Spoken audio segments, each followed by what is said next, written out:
জুলাই আন্দোলনকে এখন স্ক্যাম না তার উপরে আসন দেয়, সেটা হলো জুলাই একটা ষড়যন্ত্র ছিল এবং সন্ত্রাসী আন্দোলন ছিল। শেখ ফরিদ, এই যে এখনো পর্যন্ত কর্তৃত্ববাদী সরকার, স্বৈরাচারী সরকার, জঙ্গি সরকার, ফ্যাসিস্ট সরকার, এই বিষয়গুলো তাত্ত্বিক মানুষরা এখনো ভুলভাবে যদি ব্যাখ্যা করে যায়, আমি যে প্রশ্নটি শুরুতে করেছিলাম যে তাহলে এই দেশের ভবিষ্যৎটি কোথায়, তাহলে আপনি শেখ হাসিনার সরকার যদি স্বৈরাচার সরকার হয়, ইউনূস সরকারকে আপনি কি নামে আখ্যায়িত করবেন? শেখ হাসিনার সরকার যদি ফ্যাসিস্ট হয়, ইউনূস সরকারকে আপনি কি নামে আখ্যায়িত করবেন? শেখ হাসিনার সরকারকে যদি বলেন তারা স্বৈরাচারী, তারা দেশে একটা বিরাট স্বৈরতান্ত্রিক ব্যবস্থা কায়েম করেছিল, তাইলে এই সরকারকে আপনি কি দিয়ে আখ্যায়িত করবেন?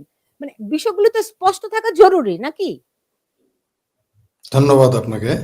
সেই সাথে শামসুল আলম সজ্জন ভাই আমার পছন্দের মানুষ, আপনাকে আমার সালাম এবং আপনার দর্শকদের অনেক অনেক শুভেচ্ছা।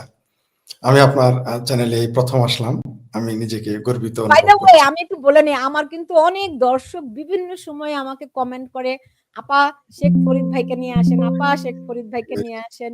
আজকে ধন্যবাদ। এসেছেন, অনেক ধন্যবাদ। আমি শিওর যে আমার দর্শকরা খুশি। আমারও খুব ভালো লাগলো যে আপনার দর্শকরা আমাকে খুঁজেছেন। দর্শকদেরকে অনেক অনেক আবারও শুভেচ্ছা। আপনি যে প্রসঙ্গ নিয়ে আসলেন, আমি আসলে আলোচনাতে কখনো তত্ত্ব নিয়ে আসি না। কারণ কি জানেন, আমি অনেক তাত্ত্বিক আলোচনা শুনেছি, নিজেও দু একবার করেছি।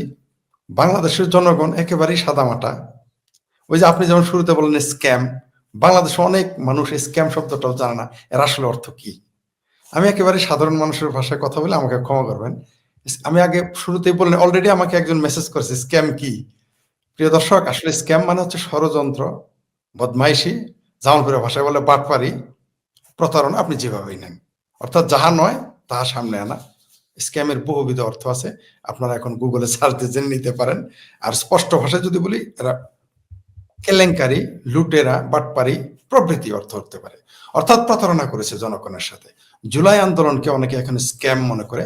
আমি আমি স্পষ্টভাষী মানুষ, ভুল হতে পারে আমার, আমি অস্বীকার করছি না যে আমি ভুলের ঊর্ধ্বে। আমি জুলাই আন্দোলনকে এখন স্ক্যাম না তার উপরে আসন দেই, সেটা হলো জুলাই একটা ষড়যন্ত্র ছিল এবং সন্ত্রাসী আন্দোলন ছিল। প্রথমে এটাকে আমি একটা ষড়যন্ত্রই মনে করতাম, এখন এটাকে আমি ষড়যন্ত্রমূলক আন্দোলন মনে করি এবং দিনে দিনে তারা তা প্রমাণ করেছে। কারণ তাই যদি না হতো, তাহলে যেটা আমাদের সজ্জন ভাই বললেন, যে তাহলে শেখ হাসিনা কিন্তু বন্দর দেননি, ঘাঁটি দেননি।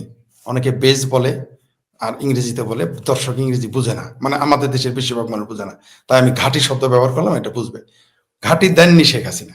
শেখ হাসিনা স্বৈরাচার ছিলেন, আপনি ভাষায় কর্তৃত্ববাদী সরকার ছিলেন, কিন্তু এই বোকা কর্তৃত্ববাদী এবং ফ্যাসিস্ট সরকারটাও কিন্তু বন্দর দেয়নি। এই ফ্যাসিস্ট সরকারটা কিন্তু করিডোর দেয়নি, মিলিয়ে দেয়নি। ত্রুটি বিচ্যুতি অনেক থাকতে পারে, একটা সরকারের অবশ্যই ত্রুটি বিচ্যুতি ছিল, কোনো সন্দেহ নেই। বহুবিধ শত থাকতে পারে তার ভুল, কিন্তু অন্তত সার্বভৌমত্বের জন্য হুমকি ছিল না। দ্বিতীয়ত, যেটা অনেকেই লজ্জা পান শব্দগুলো উচ্চারণ করতে, বাংলাদেশ যে এখন জঙ্গিদের দখলে চলে গেছে, এটা অনেক মানে অনেকেই অস্বীকার করতে চান, এমনকি কিছু কিছু ক্ষেত্রে আওয়ামী লীগেরও সেটা এড়িয়ে যেতে চান।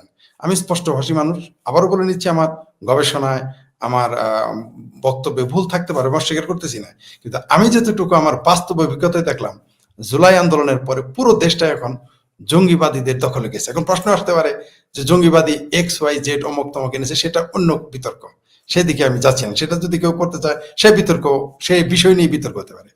বাংলাদেশ এখন জঙ্গিবাদের হাতে চলে গেছে, পাকিস্তান পন্থীদের হাতে চলে গেছে, এটা বলতে অনেকেই লজ্জা পান। কারণ হলো, অনেকেই এই আন্দোলনে যুক্ত ছিলেন, আমার অনেক বন্ধু আছে, আমার অনেক শুভাকাঙ্ক্ষী আছে, এমনকি আমার রাজনৈতিক দু একজন গুরুও এই আন্দোলনে যুক্ত হয়েছিলেন। কিন্তু আমরা 18 সালেই দেখেছি, শিবিরের ম্যাচ থেকে যখন শাহবাগে মিছিল হতো, আমরা ছাত্রলীগকেও বুঝাইতে পারি নাই। মানে আজকের যারা জুলাই আন্দোলনে যুক্ত হয়েছেন তারা তো দূরের কথা, খোদ সরকারে থাকা ছাত্রলীগকে আমি বুঝাইতে পারি নাই। আমি কেন্দ্রীয় নেতাদের বলেছি, আওয়ামী লীগের কিন্তু শিবিরের ম্যাচ থেকে এসেছে, কেননা কারণ এগুলোকে আমি চিনি, আমি দেখেছি এরা শিবিরের কোচিং সেন্টার থেকে যুক্ত হচ্ছে। তখনই আমরা বলেছিলাম, এই তথাকথিত কোটা আন্দোলন শেষ মুহূর্তে এটা জামাত শিবির, তখন তো জানতাম না যে সরকারের পতন ঘটবে, আমরা বলেছি এটা কিন্তু জামাত শিবিরের আন্দোলনে পরিণত হবে। আমাদের কথা অনেকে তখন খুব মুষ্টিমেয় সংখ্যক লোক মেনেছেন, বিশ্বাস করেছেন কম, মেনেছেন আরো কম। আর এখন ফলাফল কি হচ্ছে, এই আন্দোলন শেষ মুহূর্তে বাউলকে লাথি দিয়ে পানিতে ফেলে দেওয়া হয়। এই আন্দোলন শেষ মুহূর্তে মানুষের লাশ কবর থেকে তুলে পুড়িয়ে দেওয়া হয়, মুক্তিযোদ্ধাদের কবর ভাঙা হয়, পুড়িয়ে দেওয়া হয়, তাদের সন্তানদের থাপড়ানো হয়, সে কথা নাই বা বললাম। যেই দেশে 12 বছরের 14 বছরের ছেলেকে জেলে পাঠানো হয় ছাত্রলীগ করার দায়ে, ছাত্রলীগ খুব খারাপ। আমি কমরেড মঈন খান বাদলের ভাষায় যদি বলি, তিনি বলেছেন ধরে নিলাম বঙ্গবন্ধু খারাপ, রাসেল কি দোষ করেছিল? ধরে নিলাম ছাত্রলীগ খারাপ, এই 12 বছরের 14 বছরের ছেলেটাকে আপনি জেলে নিতে গেলেন, সে কি অপরাধ করেছিল? এই প্রশ্ন যদি কেউ করে, এই প্রশ্ন জবাব কিন্তু নাই। শেখ হাসিনা যদি আপনি আপনি আপনাদের আমার আলোচনাটা ভালো লাগলো আমার, যে স্বৈরাচারের সংজ্ঞা দিতে গিয়ে আপনারা বিভিন্ন দেশের রাজনীতিবিদদের নাম নিয়ে এসেছেন। মালয়েশিয়াতে কোনো সন্দেহ নাই যে মহাথির মোহাম্মদ অনেক উঁচুতে নিয়ে গেছে অর্থনৈতিকভাবে, কিন্তু মালয়েশিয়ার মহাথিরের মতো বড় স্বৈরাচার মালয়েশিয়ার ইতিহাসে না জন্মেছে, না কোনোদিন জন্ম নেবে। হেলিকপ্টার দিয়ে নিয়ে ভারত মহাসাগরে তাদের জনগণকে ফেলে দিতেন এই মহাথির মোহাম্মদ। এমনকি তার সর্বশেষ পরিণতি হয়েছে, তিনি তার সর্বশেষ ইলেকশনে জামানত হারিয়েছেন, যে যাকে বলা হয় মালয়েশিয়ার রূপাকার। স্বৈরতন্ত্র কাকে বলে তা দেখার জন্য আপনাকে যেতে হবে খোমেনির কাছে।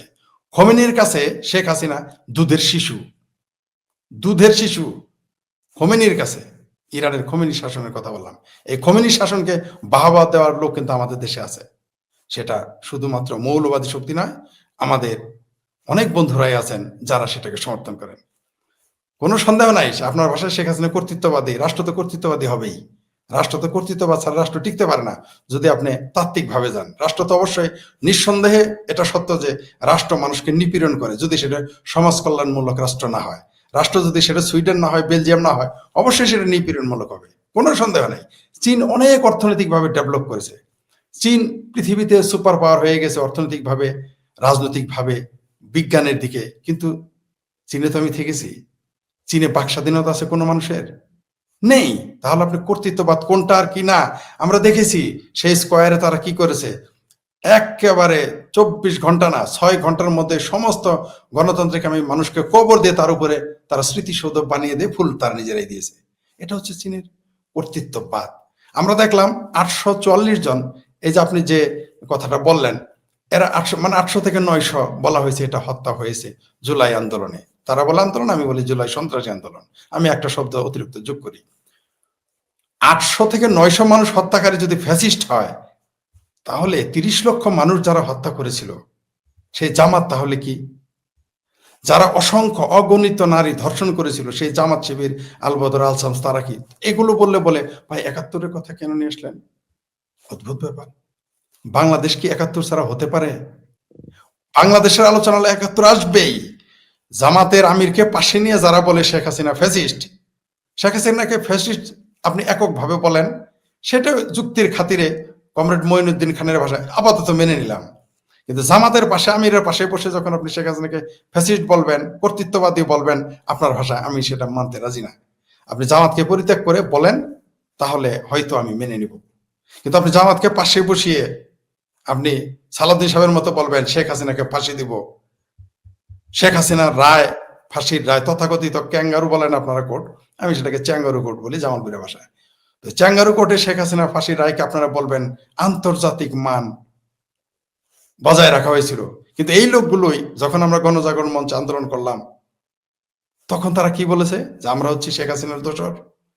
আমরা যারা গণজাগরণ মঞ্চের আন্দোলন করছি তাদের বলা হয়েছে দোসর, আর বলা হয়েছে যে এটা হচ্ছে মানে অবৈধ একটি বিচার। কিন্তু এখন কি দেখলাম আমরা? সেই কোর্টে বিচার হলো, সেখানে আবু সাইদের পোস্টমর্টেম রিপোর্টটা দেখানোর সাধ্য ডক্টর ইউনূসের হয়নি এবং কোনো কালেও হবে না। কারণ খুনটা কে করেছে? ওই যে আপনি যে শুরুতে বলেন স্ক্যাম, সেই স্ক্যাম বা প্রতারণা জনগণ এখন বুঝে ফেলেছে।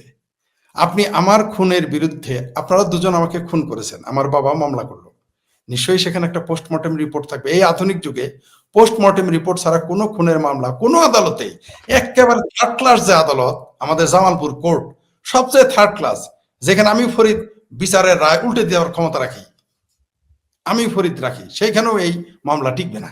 মানে থার্ড ক্লাস একটা জামালপুরে বললাম, যে যেখানে আমার কথায় মামলা উল্টে যেতে পারে, সাধারণ মানুষ আমি, তাহলে অন্যদের কথা কি হবে? সেই আদালতে এই মামলা টিকাতে পারবেন না আপনি। জামালপুরের যারা রিক্সাওয়ালা মামলাবাজ, জামালপুরের মানুষ কিন্তু মামলাবাজ। কেন বললাম জানেন? এটা আমি জানতাম না, আমি জানলাম বাসা ভাড়া নিতে।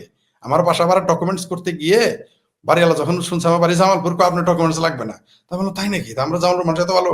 কয় না না না, আমরা এতই বদমাইশ যে আপনার যদি ডকুমেন্টসও দেয় আমি আরো বেশি বিপদে পড়বো, তাই আপনি ভাই এমনি ভাড়া থাকেন। মানে জামালপুরের মানুষ সম্পর্কে বুঝছেন তো তারা কি মামলাবাজ। তো এই মামলাবাজ লোকগুলো যদি উকিল হিসেবে শেখ হাসিনার পক্ষে দাঁড়ায়, না লয়ার কোর্টে টিকবে না হাইকোর্টে টিকবে, কোথাও টিকবে না। আমি বলতেছি না যে শেখ হাসিনা নির্দোষ দোষী, ওই প্রশ্নে কিন্তু আমি যাইনি। বিচার প্রক্রিয়া নিয়ে বললাম, আমাদের যারা শেখ হাসিনাকে বলে ফ্যাসিস্ট, তার ফাঁসির রায় দিয়েছে কি প্রক্রিয়া, এমনকি যে 3জন বিচারপতি তাদের সে যোগ্যতা আছে কিনা, এটা বিএনপির চেয়ারপারসন উপদেষ্টা বীর মুক্তিযোদ্ধা ফজলুর রহমান সাহেব নিজে এটা প্রশ্নবিদ্ধ করে। আমি যেহেতু আইনের ছাত্র না, শিক্ষক না, আমি বললে হয়তো আমাকে এদিক সেদিক নিতে হবে, বক্তব্য অনেক ডকুমেন্টস দিতে হবে, ডকুমেন্টস তিনি নিজেই। ওই প্রসঙ্গ থাকলো। তারপর আপনি আসেন, এত বড় স্বৈরাচার, এত বড় ফ্যাসিস্ট, এত বড় আপনার ভাষায় কর্তৃত্ববাদী, আপনি একটু পালিশ করে লিপস্টিক আলতাস্নো মাখিয়ে দিলেন, ওকে ফাইন। তো এত কর্তৃত্ববাদী, তার মার্কাটাকে আপনি নিষিদ্ধ করলেন কেন? দলটাকে নিষিদ্ধ করলেন কেন? আপনি ধরেন আমার দল, আমি অন্যায় করেছি, আমার দলকে আপনি তো নিষিদ্ধ করতে পারেন না। আপনি আমাকে ফাঁসি দিয়ে দেন, জেল দিয়ে দেন, নো প্রবলেম। আমার দলকে নিষিদ্ধ করবেন, আমার মার্কা নিষিদ্ধ করবেন, জামাতকে সিদ্ধ রেখে, মানে বিস্ময়কর ব্যাপার। জামালপুরের একজন অজপাড়া গায়ের মানুষ আমাকে বলেছিল, জানো ফরিদ, পৃথিবীর 8ম আশ্চর্য বলতো। তা আমি বললাম 8ম আশ্চর্য তো ক্যালকুলেটর হইতে পারে, পৃথিবীর সবকিছুই যত বিজ্ঞানের। কয় না, আরেকটা আছে। কি কয়, এই দেশে স্বাধীনতা বিরোধী গোলাম আজম বেঁচে ছিল, বঙ্গবন্ধু মারা গিয়েছিল 75 সাল, তখন গোলাম আজম বেঁচে ছিল। সেটাই বলেছিলেন, এটা হলো 8ম আশ্চর্য। তা এখন 9ম আশ্চর্য চলতেছে, 30 লক্ষ হত্যাকারী এবং অগণিত, কেন বলতেছি ধর্ষণ, কারণ যেই দেশে 30 লক্ষ মানুষ, নারী 30 লক্ষ মানুষ হত্যা করা হয়েছে, সেই দেশে মাত্র 2.5 থেকে 3 লক্ষ নারী ধর্ষণ হয়েছে। এটা তো অসম্ভব, এটা তো অঙ্ক মিলে না। যদি 30 লক্ষ মানুষ হত্যার চাইতে নিশ্চয়ই ধর্ষণ কঠিন কাজ না। 30 লক্ষ মানুষ যদি মারা গিয়ে থাকে, 71 শহীদ হয়ে থাকে, রক্ত দিয়ে থাকে, জীবন দিয়ে থাকে, তাহলে সেখানে ধর্ষণ অবশ্যই অগণিত। এই জন্য এই শব্দটা আমি ক্লিয়ারের জন্য বললাম। জি। আর আপনি তাহলে এই শেখ হাসিনাকে আপনি বিচার করবেন, করেন, কিন্তু ওই কথাগুলো কারা করতেছে, এই কোর্টের বিচার কারা? আপনি দেখেন বিচারক কারা, অ্যাটর্নি জেনারেল কারা? তারা প্রত্যেকে জামাত শিবির করালো। ঢাকার ভিসি যে শিবিরের ক্যাডার ছিল, এটা তো নতুন করে বলার কিছুই নাই। তাকে কে না চিনে? নিয়াজি না পিয়াজি, একে কে না চিনে যে সে শিবিরের ক্যাডার ছিল? আপনি ওই যে তাজুল কে? জামাত করালো। এই লোক, সে আবার কি যুদ্ধ অপরাধের বিচারে যাদের বিরুদ্ধে বিচার করেছে তাদের পক্ষে ছিল। মানে একটা, মানে আপনি শেখ হাসিনাকে ফ্যাসিস্ট বলতেছেন, কিন্তু এইখানে সব ভেলকি খেলা চলতেছে। মানে এতই ভেলকিবাজি চলতেছে, মানুষকে এতই বোকা, এরকমই ভেলকি দেখাচ্ছেন, এত সুন্দর ম্যাজিক দেখাচ্ছেন যে 10 বছরের বাচ্চারা ম্যাজিক ধরে ফেলে। তো এই সমস্ত রাজনৈতিক ম্যাজিশিয়ান বাংলাদেশটাকে যে 16 মাসের যে কিভাবে ক্ষমতা, আমি সেটাই অবাক হয়ে যাই, আমি বরং সেটা বিস্মিত হয়ে যাই।